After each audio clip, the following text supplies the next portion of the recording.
esas palabras que nos ha ido diciendo y voy a presentar los miembros que componen la mesa.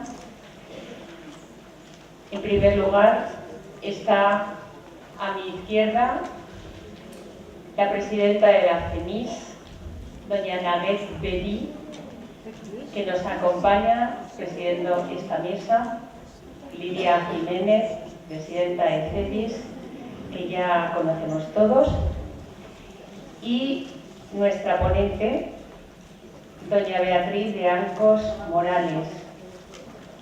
Beatriz de Arcos Morales nació en Madrid, es cruzada de Santa María, licenciada en Filología Hispánica por la Universidad Complutense de Madrid, doctora en Filología en la especialidad de Literatura Española, también por la Universidad Complutense, con premio extraordinario de doctorado, con una tesis doctoral que llevaba por título Pío Baroja, Literatura y Periodismo en su obra.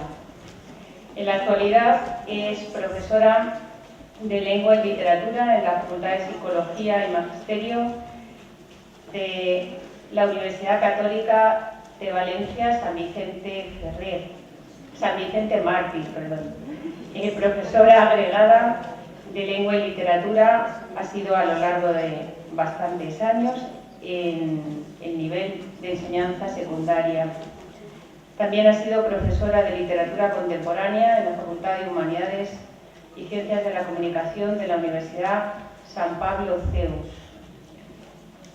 Profesora de Literatura para extranjeros y de Literatura mística española en cursos de verano Summer Study Program de la Universidad Católica de Ávila. Doctorado en Lengua Española en el Departamento de Estudios Romances de la Facultad de Filosofía y Letras de la Universidad La Sapienza de Roma. Profesora ayudante de Lengua Española en la Facultad de Ciencias de la Formación de la Universidad Roma III. Ha impartido conferencias en el segundo simposio sobre Santa Teresa de Ávila en Tessin, en el Instituto de Teología de Bucarest sobre literatura y mística, en la Fundación Universitaria Española en el curso de Antropología Filosófica y en los encuentros universitarios católicos celebrados en Ávila y Salamanca. Tiene pues numerosas publicaciones que no voy a mencionar todas, destacar sus publicaciones en relación con Pío Baroja, literatura y periodismo en su obra, una obra muy importante y muy querida para ella, Tomás Morales, formador de minorías, alguna publicación referida a la literatura de fin de siglo y transformación social, La Inmaculada, motivo de inspiración en la literatura española, La Inmaculada, actualidad de una verdad de fe, Jóvenes y compromiso social, que quizá sea pues, lo que más pueda llamar la atención de diversos escritos que ella tiene, y también ha escrito sobre Paul Claudel, literatura, belleza y trascendencia, y como vemos pues es una conocedora del mundo literario y sobre todo es una apasionada de Santa Teresa en los escritos, en la literatura, en lo que conoce y en su vida. Así que sin más, pues le damos la palabra. Muchas gracias, María Eugenia. Buenos días a todos. Quería agradecer, en primer lugar, esta oportunidad de hablar de Santa Teresa en estas segundas jornadas europeas de institutos seculares y de hablar fundamentalmente como mujer consagrada a Dios en medio del mundo y compartir la consagración con esta gran santa de la Iglesia Española y Universal que fue Santa Teresa de Ávila. Agradecer también a CEDIS y en su presidenta Lidia Jiménez los esfuerzos que soy consciente que se han realizado para que todo esto vaya adelante tan bien como está yendo. Y sin más, voy a entrar de lleno en el tema que me han asignado, Santa Teresa comunicadora del Dios inefable, no sin antes señalar el gozo que produce hablar en Salamanca, una ciudad que ve la luz de las obras de la Santa por primera vez en 1590, preparadas por Fray Luis de León, profesor de esta universidad. Una ciudad que 2 años después, en 1588, fue la primera edición, 1590, la primera biografía de la Santa, escrita por un padre jesuita, el padre Juan Rivera, y una santa doctora honoris causa también nombrada en esta universidad cuando era profesor don Miguel de Unamuno, como nos recordaron ayer. Por eso el gozo es pleno.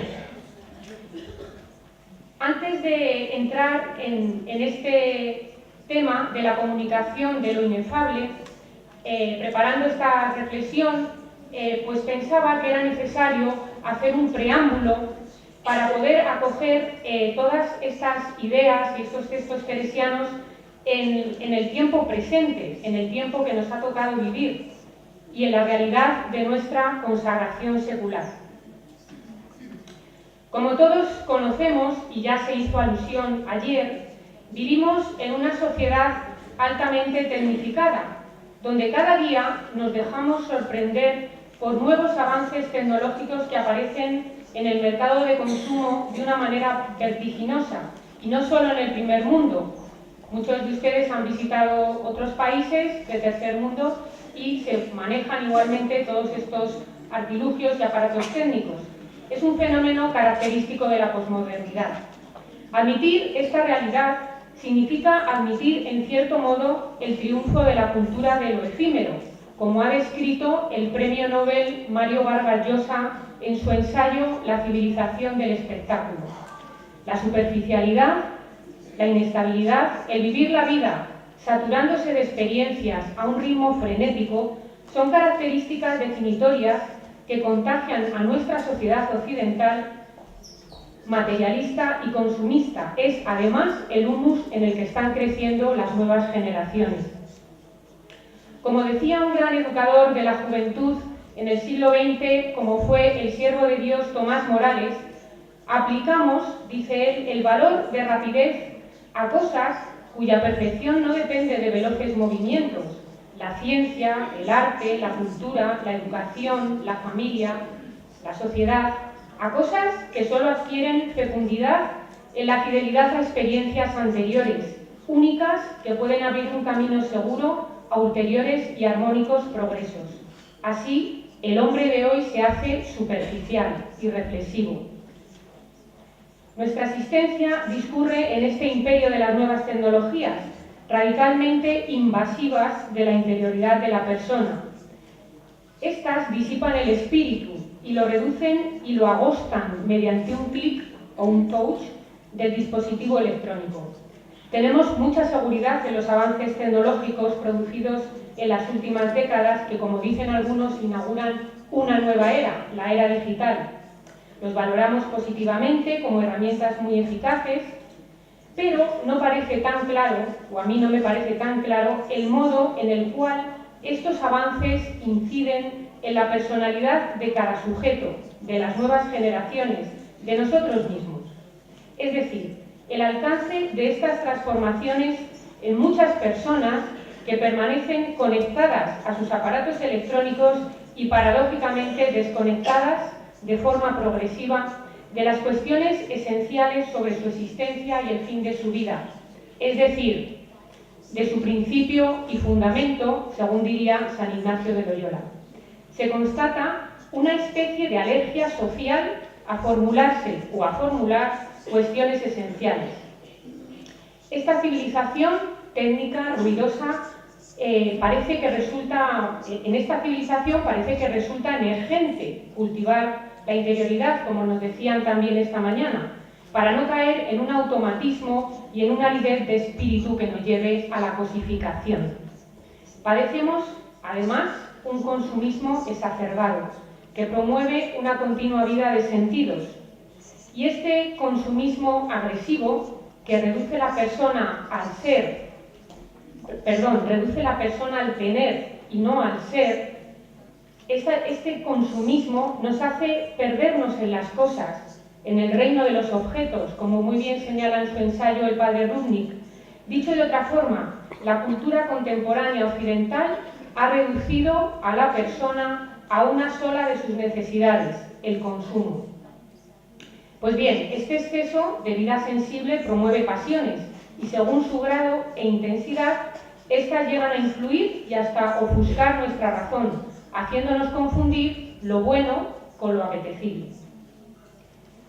Llegados a este punto, con la convicción de que es necesario recuperar y cultivar el silencio, la vida interior, voy a referirme a esta mujer, a esta escritora que es Teresa de Ávila, cuyo 5º centenario estamos celebrando, como una guía experta de viaje hacia el interior del ser con la finalidad de comunicar lo inefable. Santa Teresa aludía en sus escritos a todo este derramamiento, esta extroversión de la persona, con la expresión muy suya de vanidades del mundo, que dejan a la persona vacía y triste. Para combatir esta pobreza del ser creado vuelto al objeto y no a su creador, a Dios, la Santa propone realizar este viaje al interior de nosotros mismos. Por ejemplo, escribe en Camino de Perfección, capítulo 21, un viaje divino, camino real para el cielo, con el deseo no solamente de introducirnos en la interioridad, ni de explorar tan solo el mundo exterior, sino sobre todo de iniciarnos en la vida de oración, de iniciarnos en este camino a la trascendencia. Con su pluma magistral hace viajar a sus lectores con palabras llenas de luz y de sabiduría. Y diré que su magisterio convence, sus escritos convencen, por ser una enseñanza no de libro, sino tomada de la experiencia. Por ejemplo, escribe en La Vida: no diré cosa que no haya experimentado mucho. Pero me pregunto, ¿por qué Teresa logra ser buena comunicadora con sus obras? ¿Por qué sus páginas han despertado tanta curiosidad y estudio? ¿Y por qué sus obras, como nos han recordado antes, han impulsado cambios de vida como el de Edith Stein? ¿Por qué a través de sus escritos Teresa de Ávila se convirtió en maestra de vida espiritual de Carlos de Foucault, por ejemplo? En esta era de las comunicaciones sociales, muchos de nuestros contemporáneos, con los que compartimos nuestra consagración, viven en un aislamiento social, en una gran soledad, y no precisamente aquella soledad sonora de la que hablara San Juan de la Cruz en sus versos. En esta coyuntura histórica de sobreabundancia informativa y de parquedad comunicativa, las sencillas palabras de Teresa nos hacen un guiño para entrar en diálogo con alguien que desborda nuestros pequeños límites, para entrar en comunicación con lo inefable. Como señala Tomás Álvarez, uno de los mejores conocedores de los escritos teresianos, la vocación de escritora le llega a Teresa a mitad de su vida, a los 45 años, cuando decide fundar el primer convento reformado en la ciudad de Ávila y tiene que dar cuenta de sus experiencias místicas. Lo que suponía en principio una obligación para sus confesores, se convirtió con el paso de los años en punto de partida de un diálogo prolongado en el tiempo con todos aquellos que han querido escuchar la frescura de sus experiencias y aprender de su testimonio vital. Para acercarnos más a la lectura de esta santa mujer, yo he diseñado 3 claves de lectura. Primera clave, literatura y vida consagrada en Santa Teresa. La primera premisa al iniciarnos en la lectura de sus obras consiste en aceptar que sus escritos brotan de una experiencia vital, no solo en diálogo con su creador y Señor, sino también con la realidad de su tiempo, de sus coetáneos, la España de los Austrias, la expansión de las ideas luteranas, el descubrimiento y evangelización de un nuevo continente, la eclosión de las novelas de caballerías, la nobleza castellana, etc.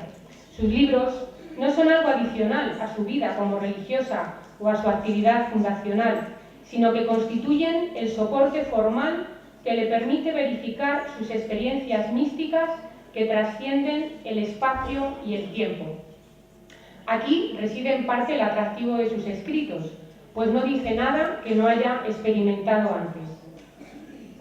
Sus textos reflejan siempre aspectos biográficos, no es una escritora de profesión, escribe por obediencia desde la cátedra de la vida, exceptuando, si acaso, el camino de perfección, como nos han explicado muy bien antes, con una clara intención didáctica hacia sus monjas carmelitas.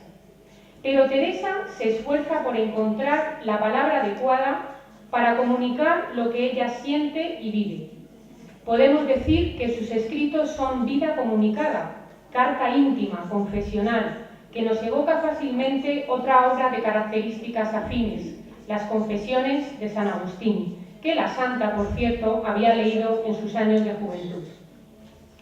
Así, podemos afirmar que su obra, con mayúscula, es un libro vivo, y por ello muchas veces brota espontáneo al hilo de su narración el diálogo con Cristo, su esposo, y pasa con toda naturalidad de un receptor o de un lector humano a otro extraordinario o divino, porque siente su constante presencia en el alma. Y, por ejemplo, escribe en las fundaciones: «Seáis vos bendito, mi Dios, por siempre jamás, que en un momento deshacéis un alma y la tornáis a hacer». Como ya hemos dicho, su escritura viene motivada por los acontecimientos que van sucediéndose en su vida. Su concepción de la reforma carmelitana en el convento de la Encarnación, donde había ingresado 20 años atrás. Proyecta de este modo desde su vida un camino de perfección para devolver a la orden carmelitana su primigenio sentido de desprendimiento y de contemplación. Cada convento será visto como un castillo, interior y también exterior, con sus gentes prestas para la oración y penitencia, para contrarrestar los problemas de la Iglesia de su tiempo. A veces ella se excusa de la falta de tiempo para escribir y es plenamente consciente del desorden que ofrecen sus relatos. Por ejemplo, escribe: «Ayúdame poco el tiempo que tengo, y así ha menester su majestad hacerlo, porque he de andar con la comunidad y con otras hartas ocupaciones, y así es muy sin tener asiento lo que escribo, sino a pocos, y esto quisiérale, porque cuando el Señor da espíritu, pónese con facilidad y mejor». El estudio de su caligrafía en los manuscritos que se han conservado delata un escribir ciertamente apresurado, titubeos en la expresión escrita, tachaduras, enmiendas, páginas salpicadas de incorrecciones sintácticas que manifiestan que la escritora no vuelve atrás para un repaso final. Y así dice ella: «Puede ser que vayan algunas cosas mal declaradas y otras puestas 2 veces, porque ha sido tan poco el tiempo que he tenido que no podía tornar a ver lo que escribía». Pensemos, por ejemplo, que las páginas del libro de las fundaciones están escritas a la par que vive sus últimas peripecias fundacionales en la ciudad de Burgos, como también nos han relatado esta mañana. Los lapsus y equivocaciones frecuentes de ese texto, el trazado impreciso de su caligrafía, anuncian el final de su vida en ese mismo año de 1582. Teresa de Jesús califica su actividad literaria como de un escribir desconcertado. «Habrá de ir como saliere, sin concierto», escribe ella en Camino de Perfección, en oposición al escribir concertado de los tratados de espiritualidad de su época, infiriendo de algún modo el lector los desconcertantes modos de obrar de Dios para con sus criaturas, para con ella misma. ¿Quién le iba a decir, al final de sus días, echando la vista atrás, que el Señor la llevaría por tales caminos, aventuras y desventuras para una pobre mujer del siglo XVI? Añadamos a esto su continuo estado enfermizo, ya que desde bien jovencita, como da cuenta en su vida y alude en otros escritos, sufría grandes jaquecas, dolores de cabeza y demás enfermedades. Por ejemplo, dice: «Se me ha hecho dificultoso el escribir, por tener la cabeza 3 meses con un ruido y una flaqueza tan grande que aún los negocios forzosos escribo con pena». Constatamos, pues, que su vida y su escritura van entrelazadas, y no podía ser de otro modo para un místico español que, como señala muy bien Menéndez Pelayo, es un auténtico contemplativo en la acción. Pasamos a la segunda clave: escribir como una necesidad de comunicar. El ejercicio de la escritura se convierte en una necesidad para el místico, llevado del ímpetu del espíritu, pues le apremia compartir lo que el Señor le ha dado a entender sin merecerlo. Nos dice el Papa Francisco en Evangelii Gaudium que el bien tiende siempre a comunicarse. La experiencia de verdad y de belleza busca por sí misma la expansión. Teresa se afana en este empeño comunicativo y confiesa en sus páginas que está dispuesta a trastornar la retórica para encontrar esos cauces libres que den fuerza a su expresión, superando cualquier regla metodológica que le maniate su composición escrita. Son numerosas las citas en que ella expresa sus dificultades, pero no escatima esfuerzos con tal de alcanzar su objetivo, que es el que tiene cualquier comunicador, el ser bien entendido. Su obra literaria, como la de cualquier escritor, puede ser concebida como un acto comunicativo, revestido, eso sí, de unas características peculiares. En realidad, todos sus libros se leen como una unidad de comunicación, cuyo campo discursivo se limita al testimonio personal. Es la escritora del yo testimonial, que no tiene otro deseo que el de exponer una vivencia y servir de guía a aquellos que decidan adentrarse por los caminos de oración y de conocimiento de Dios. Pues si tomamos este esquema de la comunicación, un emisor, que es el escritor, envía un mensaje a un receptor, que es el lector. Vamos a ver cada uno de estos elementos en la obra teresiana. El emisor, ya de entrada, es doble, ella y el Espíritu Santo. Porque veo claro, escribe, que no soy yo quien lo dice, que ni lo ordeno con el entendimiento, ni sé después cómo lo acerté a decir. Y esto me acaece muchas veces. Por ello, está segura de que a pesar de la dificultad con la que se enfrenta para contar, en realidad es Dios quien mueve su pluma. Por ejemplo, escribe también en su vida: me parecía imposible saber tratar cosa más que hablar en griego, que así es ello dificultoso. Y con esto lo dejé y fui a comulgar. Bendito sea el Señor que así favorece a los ignorantes. Oh virtud de obedecer, que todo lo puedes. Aclaró Dios mi entendimiento, unas veces con palabras y otras poniéndome delante cómo lo había de decir, que como hizo en la oración pasada, su majestad parece quiere decir lo que yo no puedo ni sé. Plegue a su majestad, menee la pluma y me dé a entender cómo yo os diga algo de lo mucho que hay que decir, y da Dios a entender a quien mete en esta morada, dice refiriéndose a las moradas séptimas. Santa Teresa redacta con una visión de conjunto, sobre todo en sus últimas obras, y esto le permite dar saltos al pasado, introducir oraciones, súplicas y juicios de valor en el transcurso narrativo.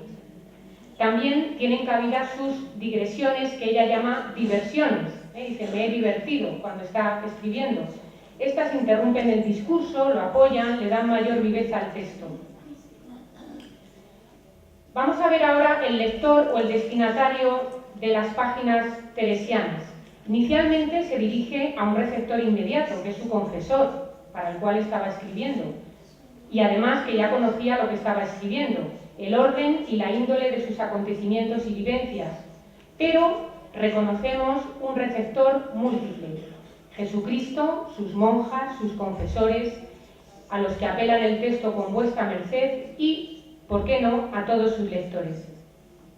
A veces ellos condicionan su tono, coloquial, didáctico o de plegaria, cuando se dirige a Dios. En múltiples pasajes, Teresa parece olvidarse de sus lectores inmediatos para entrar en diálogo con su receptor extraordinario, el mismo Cristo, del que siente su presencia constante en el alma, de manera que podemos afirmar que reza cuando escribe. ¿Qué podemos decir del mensaje? Se caracteriza sobre todo por el estilo humilde, genus humilis, dice la retórica, alejado de la lengua literaria al uso en el periodo renacentista, la poesía italianizante, los libros de caballerías, la novela sentimental. Su prosa discurre más bien acorde con la espontaneidad promocionada en su siglo por el lema «Escribo como hablo» del humanista Juan de Valdés, en su defensa de la lengua vernácula, que fue la otra cara de la prosa del siglo XVI español. Menéndez Pidal apunta que hay que leer a la santa más como quien sigue una conversación transcrita que como quien lee un texto. En efecto, sus páginas rebosan del entusiasmo de la comunicación coloquial, incorporando el léxico del ámbito cotidiano y la fraseología popular, como muy bien ha estudiado la profesora Mancho Duque de la Universidad de Salamanca. La libertad de expresión obedece a la liberación de su pluma de los estrechos moldes del léxico y la retórica espiritual de sus coetáneos. Se apoya, por ejemplo, en el estilo directo, en la descripción del fenómeno místico, con tal viveza que consigue que el lector olvide que es un relato a posteriori y se sumerja en un fenómeno tan real como ella misma lo había experimentado. La variación de su expresión, espontánea, rápida e insinuante, a una expresión cuidadosa y detallada, se debe al propósito de ser entendida y asimilada, como se observa en la descripción que hace sobre los grados de oración en la vida cristiana en el capítulo 11 del libro de su vida. En los estudios realizados sobre los escritos de Teresa encontramos una doble explicación para este estilo humilde. Unos defienden que era una mujer inculta, una monja, una iletrada. Su lenguaje estaba salpicado de la fluctuación lingüística del coloquial español del siglo XVI, con formas rústicas, incorrecciones, etc. En cambio, hay otros que opinan que era una mujer que sabía muy bien lo que se hacía. Es verdad que sus primeros receptores eran monjas iletradas, la mujer no tenía acceso a la cultura prácticamente en esta época, y no todas gozaban de una posición instruida en los conventos. Teresa desciende a un nivel inferior en la expresión escrita para alcanzar un nivel de comunicación más efectivo. Desea ser fácil de leer, busca la eficacia comunicativa. En Camino de Perfección, por ejemplo, escribe: «Podrá ser lo entendáis mejor por mi grosero estilo que por otros elegantes. El Señor me dé favor para ello». Además, en su familia había antecedentes de judíos conversos, pues se sabe que su abuelo, Juan Sánchez de Toledo, fue procesado en 1485 por la Inquisición y no quería tener problemas, aunque finalmente los tuvo. Con su estilo humilde, Teresa esquiva al tiempo el prejuicio antifeminista de la época. La sociedad abomina de la mujer culta. Aunque fuera culta, la mujer había de ocultarlo, según dice, por ejemplo, Luis Vives, Fray Luis de León o Erasmo de Róterdam. Y por eso la santa se disculpa de continuo en sus escritos por su rudo ingenio, dice ella. «Basta ser mujer para caérseme las alas, cuanto más mujer y ruin». En resumen, la cara y cruz de su lenguaje responde al propósito de expresar de una manera directa, eficaz, la vivencia interior y expresarla con fidelidad. La claridad y sencillez de sus escritos respetan los principios lingüísticos de cortesía y de cooperación de todo aquel que se precie de construir un discurso inteligible. Podemos afirmar, por tanto, y apropiándonos de la terminología del marco educativo de Bolonia, que Teresa es una experta en competencia comunicativa, entendida esta no solo como un mero conocimiento y dominio de una lengua, sino como la capacidad discursiva de apelar y de interactuar con los lectores de todos los tiempos. Pero, ¿existe algún secreto más sobre la eficacia de esta comunicación en Teresa? Me aventuro a pensar que encontraremos una respuesta certera en su afición a la lectura comprensiva, a su competencia lectora, diríamos ahora, pues Teresa manifiesta y confiesa al inicio de su autobiografía que era muy amiga de leer, ya desde su infancia. Si no tenía libro nuevo, no me parecía que tenía contento. Y esto, como nos han dicho antes, también por influencia de sus padres, don Alonso Sánchez de Cepeda y doña Beatriz de Ahumada, grandes lectores y primeros animadores de la lectura de sus hijos. En la biblioteca de su padre, de don Alonso Sánchez de Cepeda, se encontraban, entre otros, un retablo de la vida de Cristo, un Tulio, un Boecio, tratado de la Misa, proverbios de Séneca, algo de Virgilio, las 300 y la coronación del poeta de corte Juan de Mena. Principalmente sabemos que leía con su hermano Vidas de Santos, seguramente el Flos Santorum, publicado hacía pocos años y que probablemente fuera el mismo que también leyese San Ignacio de Loyola en su convalecencia. Ella cuenta que al inicio de la adolescencia se aficionó desmesuradamente a los libros de caballerías, los bestsellers de aquel momento. Se entendía por tal unos novelones fantásticos de aventuras amatorias, muy en boga durante el siglo, hasta que Cervantes los puso definitivamente en ridículo en su primera parte de Don Quijote de la Mancha. Sin duda, se constata la divinización de algunos elementos en los escritos espirituales. Por ejemplo, amar para actuar era la divisa del caballero Amadís de Gaula, y cumplieron su función de enriquecer el caudal léxico y lingüístico de la escritora, así como estimular su fantasía, aunque se reprochaba a ella después que gastaba muchas horas del día y de la noche escondida de mi padre en esta actividad de la lectura. Tras las novelas de caballerías y otros libros en romance, Teresa conservó su afición a leer. Dióme la vida haber quedado amiga de buenos libros, escribe. Sabemos que manejó libros de los grandes maestros de la vida espiritual, como son las epístolas de San Jerónimo, los Moralia de Gregorio Magno, las confesiones y otros escritos de Agustín, Tomás de Kempis, Vita Christi de Ludolfo de Sajonia, Audia Filia de San Juan de Ávila, Guía de Pecadores y Libro de la Oración del dominico Fray Luis de Granada y el tercer abecedario de Francisco de Osuna, por no citar otros. También leía textos bíblicos a través de los libros litúrgicos, principalmente el Cantar de los Cantares, y una compilación de evangelios y epístolas dominicales revisada por Fray Ambrosio Montesino y que fueron editadas en Alcalá de Henares a primeros años del siglo XVI. Como afirma con cierta gracia el padre Tomás Álvarez, Teresa llevaba en la cabeza una biblioteca más abastecida que la del pobre monasterio de San José. Todas sus lecturas, sin duda, le dieron a nuestra escritora un bagaje suficiente para fraguar una pluma ágil, bien dispuesta, ocurrente y creativa, que diera a conocer a sus lectores lo que estaba pasando en el interior de su alma. Y añado un último apunte sobre la importancia que para Teresa supone la acción de comunicar en la persona. Para explicar a sus lectores en qué consiste la oración mental, recurre la santa abulense al esquema clásico de la comunicación: un diálogo singular, atento, amoroso, con Dios que mora en el alma en gracia. Se adelanta así 5 siglos a las teorías sobre el análisis del discurso en los estudios de lingüística, a la teoría de la comunicación al explicar en qué consiste este coloquio entre la criatura y su creador. Oigámosla a ella misma. Mas si habéis de estar, como es razón, se esté hablando con tan gran Señor, que es bien estéis mirando con quien habláis y quién sois vos, siquiera para hablar con crianza, que comience a pensar con quién va a hablar y quién es el que habla, para ver cómo le ha de tratar.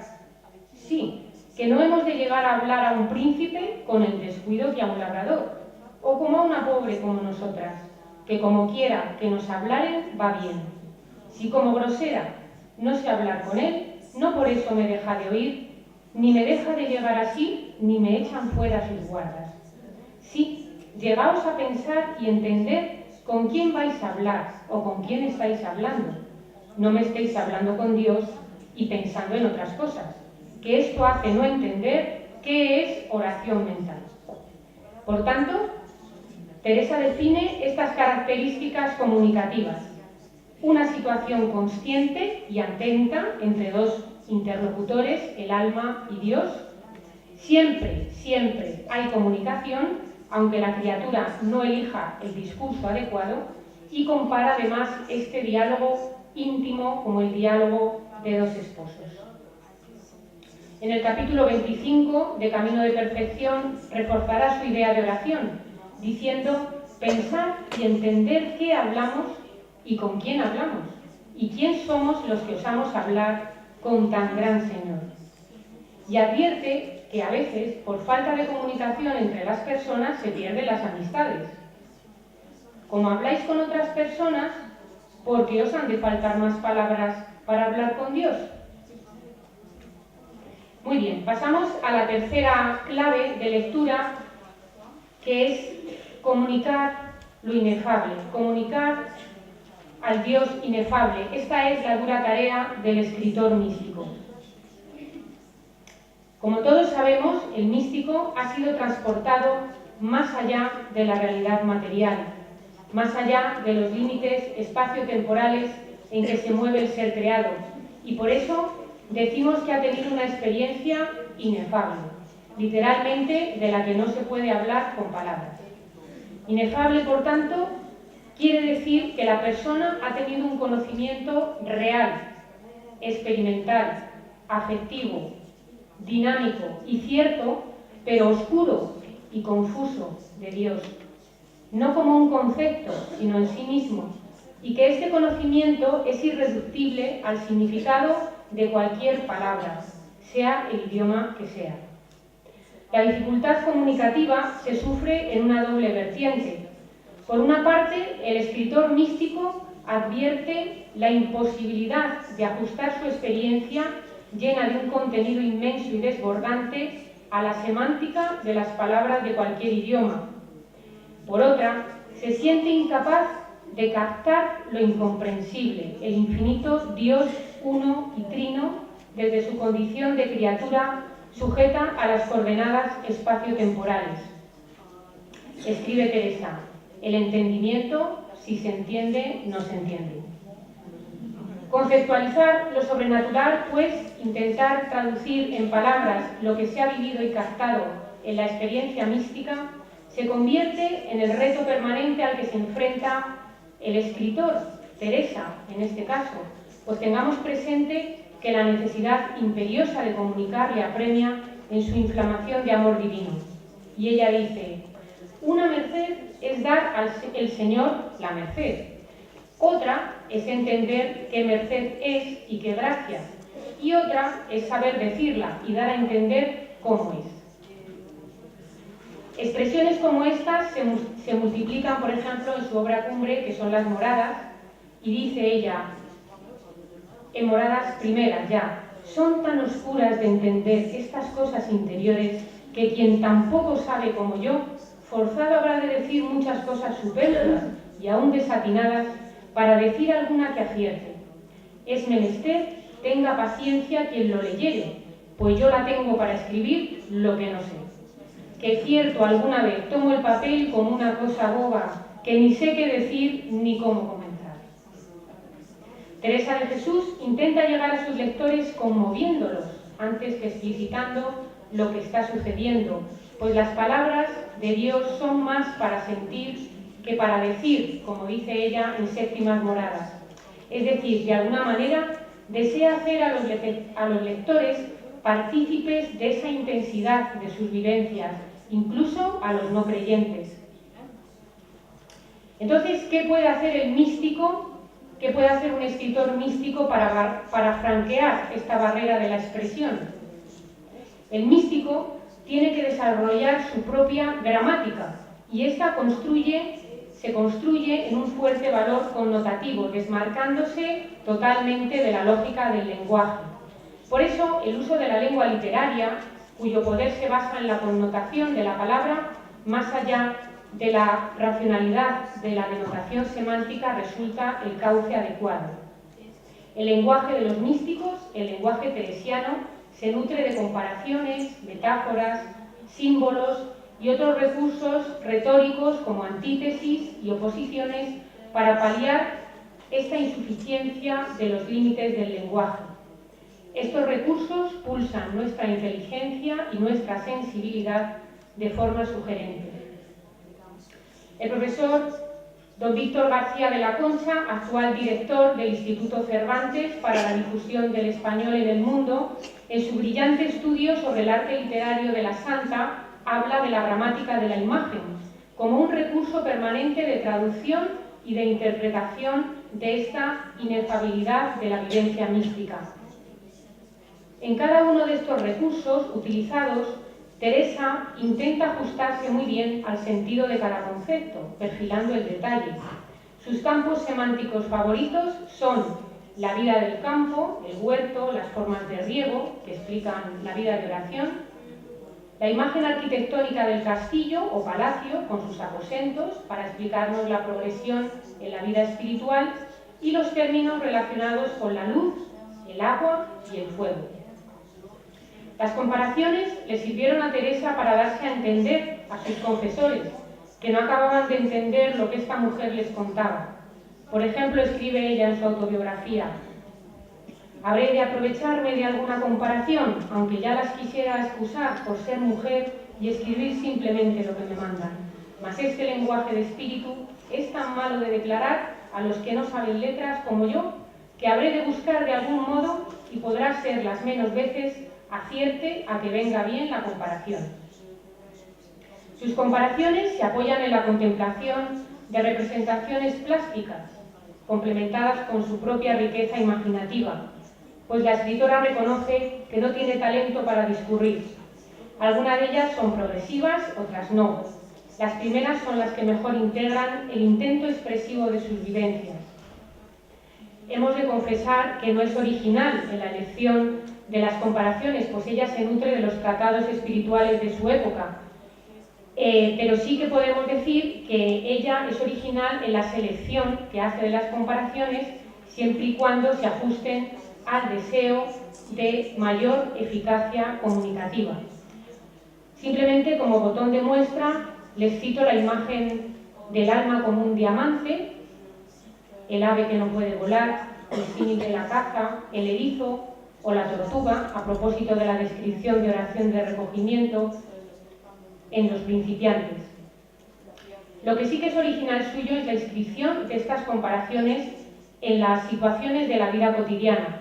Así, por ejemplo, encontramos la comparación que desciende a expresiones tan coloquiales como es la gastronomía, el comer. Y ella dice que hallaremos todo guisado y comido, o hallaremos guisadas grandes sentencias para hablar de la forma en que se comunica el alma con Dios.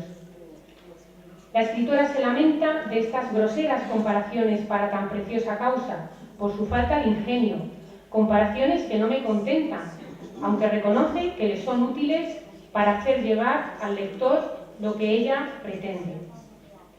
Salto la comparación del alma como un diamante para ir a una comparación preciosa que está en Moradas Séptimas, en la que ella distingue la diferencia entre desposorio y matrimonio espiritual.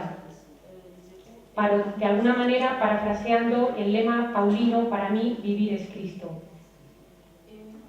Digamos que sea la unión como si dos velas de cera se juntasen tan en extremo que toda la luz fuese una, o que el pábilo y la luz y la cera es todo uno, mas después bien se pueden apartar la vela de la otra y quedan dos velas, o el pábilo de la cera.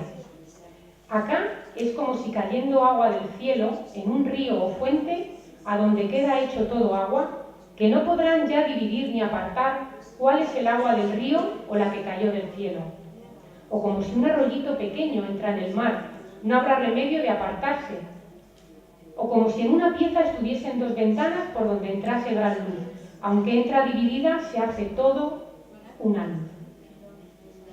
El término B figurado respecto de este término A real en la comparación refleja que la escritora tiene una gran libertad imaginativa y un gran afán didáctico al tiempo.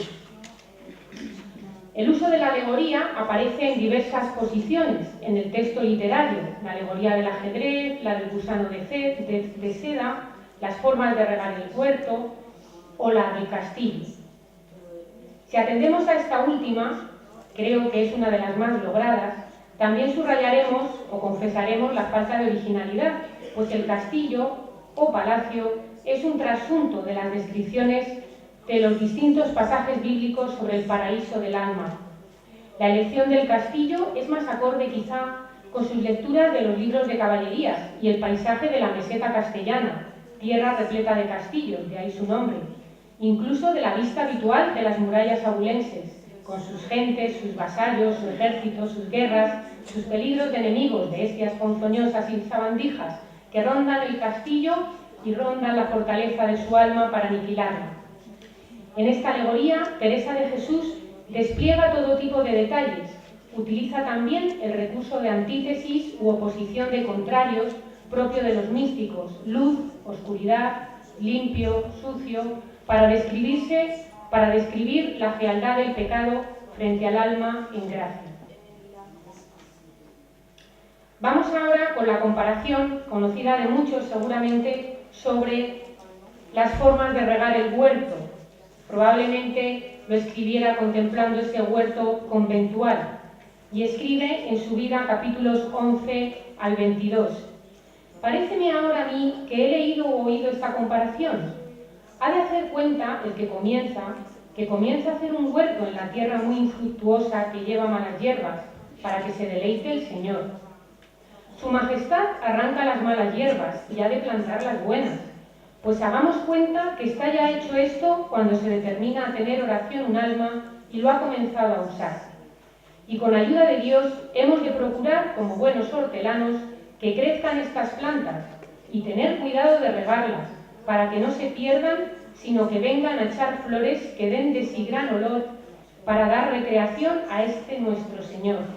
Y así se venga a deleitar muchas veces a esta huerta y a holgarse entre estas virtudes. Continúa así el relato alegórico explicando las 4 formas de regar el huerto, sacando agua del pozo, con arcaduces, con un río o con la lluvia del cielo, y de esta manera nos explica los grados de oración en la vida de un cristiano. El léxico relacionado con el huerto aparece trabado con el término real: hortelano persona, malas hierbas pecado, agua gracia divina, pozo, vergel, regar, trabajar, fruto, flores, virtudes. Además de la sencillez de sus palabras, el paraíso bíblico convertido en una huerta, se aprecia ya lo que será una constante en los escritos teresianos. Oración y vida de virtudes van de la mano. Oración y ascesis son los 2 remos de la barca que manejamos para navegar hacia Dios.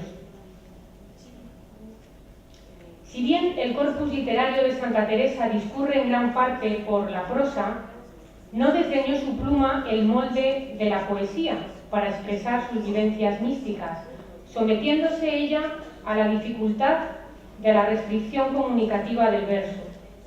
En sus grandes poemas místicos, la escritora elige la comparación de la unión con Dios con la de los amantes profanos, siguiendo los cauces de la poesía amorosa castellana de su época, así como la imagen nupcial bíblica explicitada en el Cantar de los Cantares y en el Salmo 45, himno nupcial. No me voy a detener en sus poesías: o hermosura que excedéis a todas las hermosuras, y a toda me entregué y di, que son más para leer, meditar, interiorizar, pero sí que les diré que en sus poemas la santa quiere dejar clara que la iniciativa divina en esta historia de amor, la donación total de la amada y el trueque afortunado de voluntades, como apunta Francisco de Osuna en su tercer abecedario, ni el hombre quiere otra cosa de lo que Dios quiere, ni Dios se aparta de la voluntad del hombre, más en todo son una. Ya yo no quiero otro amor, escribe la santa, pues a mi Dios me he entregado, y mi amado es para mí, y yo soy para mi amado. Y llegamos a la conclusión. Tanto estos poemas como la lectura reposada de sus obras nos presentan no solo a una gran escritora, comunicadora, experta de lo humano y lo divino, sino principalmente a una mujer consagrada, excepcional, profundamente enamorada de su Dios, para quien todo lo creado palidece ante la visión y la unión con su amado. Esta unión, amorosa y gozosa, constituye el motor de su vida y su mensaje. Y termino estas palabras con otro gran enamorado de la humanidad de Cristo, que es San Juan Pablo II, que unos meses antes de su primera visita a tierra española, que todos recordarán, en 1982, escribió lo siguiente: Teresa de Jesús representa para la Iglesia y para el acervo cultural de la humanidad una figura cumbre. Ella unió la santidad con las altas cimas de la mística. La calidad de sus obras literarias, la finura de su estilo, su singular testimonio espiritual y hasta su simpatía de mujer de poderosa inteligencia, sensibilidad exquisita y realismo son un ejemplo luminoso que llena de consuelo y que estimula con un mensaje jugoso y válido para nuestra época. Muchas gracias por su atención.